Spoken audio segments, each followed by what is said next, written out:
ನಮಸ್ಕಾರ. Sky Edge YouTube ಚಾನಲಿಗೆ ನಿಮ್ಮೆಲ್ಲರಿಗೂ ಸ್ವಾಗತ. ಇವತ್ತಿನ ಪ್ರಮುಖ ಸುದ್ದಿಗಳನ್ನ ನಾವಿವತ್ತು ನೋಡೋಣ. ಚಳಿಗಾಲದ ಅಧಿವೇಶನ ಇಂದಿನಿಂದ ಆರಂಭವಾಗಿದೆ. ಡಿಸೆಂಬರ್ 1ರಿಂದ 19ರವರೆಗೆ ಅಧಿವೇಶನ ನಡೆಯಲಿದೆ. ವಂದೇ ಮಾತರಂನ 150ನೇ ವರ್ಷಾಚರಣೆ ಪ್ರಯುಕ್ತ ಚರ್ಚೆ ನಡೆಸಲು ಸರ್ಕಾರ ಉತ್ಸುಕವಾಗಿದೆ. ಈ ಸಂದರ್ಭದಲ್ಲಿ ರಾಷ್ಟ್ರೀಯ ಭದ್ರತೆಯ ಕುರಿತಾಗಿ ವಿರೋಧ ಪಕ್ಷಗಳು ವರದಿಯನ್ನು ಮಂಡಿಸಲು ನಿರ್ಧರಿಸಿದೆ.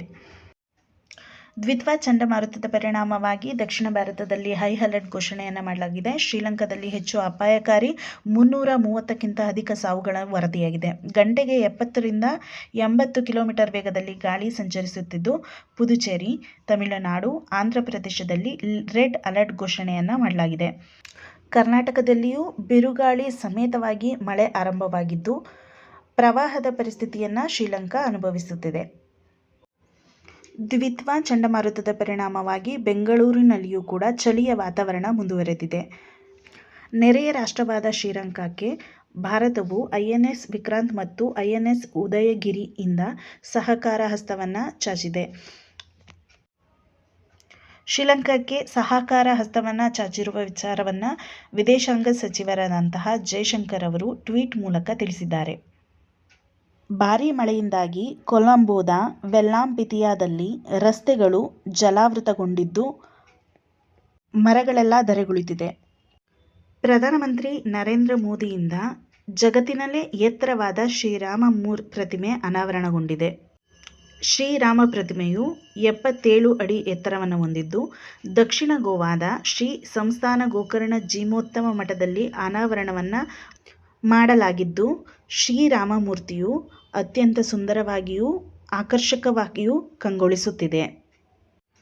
ಕರ್ನಾಟಕದ ಭದ್ರಾವತಿಯ ವಿಶ್ವೇಶ್ವರಯ್ಯ ಉಕ್ಕಿನ ಕಾರ್ಖಾನೆಯ ಪುನಶ್ಚೇತನಕ್ಕೆ 4,000 ಕೋಟಿ ಮೊತ್ತದ ಯೋಜನಾ ವರದಿ ಸಿದ್ಧಪಡಿಸಲಾಗಿದ್ದು, ಕೇಂದ್ರ ಉಕ್ಕು ಮತ್ತು ಕೈಗಾರಿಕಾ ಸಚಿವರಾದಂತಹ ಕುಮಾರಸ್ವಾಮಿಯವರು ತಿಳಿಸಿದ್ದಾರೆ. ಏಕದಿನ ಕ್ರಿಕೆಟ್ ಮಾದರಿಯ ದಿಗ್ಗಜ ಜೋಡಿ ವಿರಾಟ್ ಕೊಹ್ಲಿ ಮತ್ತು ರೋಹಿತ್ ಶರ್ಮಾ ಆಟಕ್ಕೆ ಜಯ ಸಿಕ್ಕಿದ್ದು, ಜಾರ್ಖಂಡ್ನ JSCA ಕ್ರೀಡಾಂಗಣದಲ್ಲಿ ಪಂದ್ಯ ನೆರವೇರಿತು. 2030ರಲ್ಲಿ ನಡೆಯುವ ಕಾಮನ್ವೆಲ್ತ್ ಕ್ರೀಡಾಕೂಟಕ್ಕೆ ಗುಜರಾತ್ನ ಅಹಮದಾಬಾದ್ ಭಾಜನರಾಗಿದ್ದು, ಕಾಮನ್ವೆಲ್ತ್ ಕ್ರೀಡಾಕೂಟಕ್ಕೆ 3,000ರಿಂದ 5,000 ಕೋಟಿ ಖರ್ಚಾಗುವ ಸಾಧ್ಯತೆ ಇದೆ ಎಂದು ಅಂದಾಜಿಸಲಾಗಿದೆ. ವಿಶ್ವ ಯುವ ದಿವ್ಯಾಂಶಿಗೆ ಕಂಚು. ಭಾರತದ ಆಟಗಾರ್ತಿ ದಿವ್ಯಾಂಶಿ ಭೌಮಿಕ್ ರವರು ITTF ವಿಶ್ವ ಯುವ ಟೇಬಲ್ ಟೆನ್ನಿಸ್ ಚಾಂಪಿಯನ್ಶಿಪ್ನಲ್ಲಿ 15 ವರ್ಷ ಒಳಗಿನ ವಿಭಾಗದಲ್ಲಿ ಭಾನುವಾರ ಕಂಚಿನ ಪದಕವನ್ನು ಗೆದ್ದುಕೊಂಡಿದ್ದಾರೆ.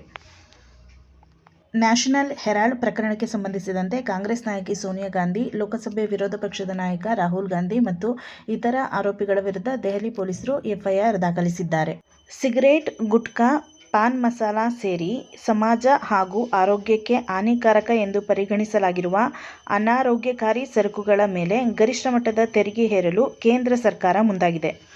ಭಾನುವಾರದ ಮನದ ಮಾತು ಕಾರ್ಯಕ್ರಮದಲ್ಲಿ ಜೇನು ಉತ್ಪಾದನಾ ಸಂಸ್ಥೆಗಳ ಸಾಧನೆಯನ್ನು ಮೋದಿಜಿ ಶ್ಲಾಘಿಸಿದ್ದಾರೆ. ತುಮಕೂರಿನ ಗೂಳೂರಿನಲ್ಲಿ ಮಹಿಳೆಯರೇ ನಡೆಸುತ್ತಿರುವಂತಹ ಶಿವಗಂಗಾ ಜೇನು ಕೃಷಿ ರೈತ ಉತ್ಪಾದಕ ಸಂಸ್ಥೆ ಹಾಗೂ ದಕ್ಷಿಣ ಕನ್ನಡ ಜಿಲ್ಲೆಯ ಪುತ್ತೂರಿನ ಗ್ರಾಮಜನ್ಯ ರೈತರ ಉತ್ಪಾದಕ ಕಂಪನಿಯ ಹೆಸರನ್ನು ಮನ್ ಕಿ ಬಾತ್ ಕಾರ್ಯಕ್ರಮದಲ್ಲಿ ಮೋದಿ ಉಲ್ಲೇಖಿಸಿದ್ದಾರೆ. ಕಾಂಪಿಟೇಟಿವ್ ಎಕ್ಸಾಮ್ಗೆ ಸಂಬಂಧಿಸಿರೋ ಹಾಗೆ ಡೈಲಿ ಕರೆಂಟ್ ಅಫೇರ್ಸ್ಗೋಸ್ಕರ ಸ್ಕೈ ಎಡ್ಜ್ ಯೂಟ್ಯೂಬ್ ಚಾನಲ್ನ ಸಬ್ಸ್ಕ್ರೈಬ್ ಮಾಡಿ, ಲೈಕ್ ಮಾಡಿ, ಶೇರ್ ಮಾಡಿ, ಕಾಮೆಂಟ್ ಮಾಡಿ. ಪ್ಲೀಸ್ ಸಪೋರ್ಟ್ ಮಾಡಿ. Thank you.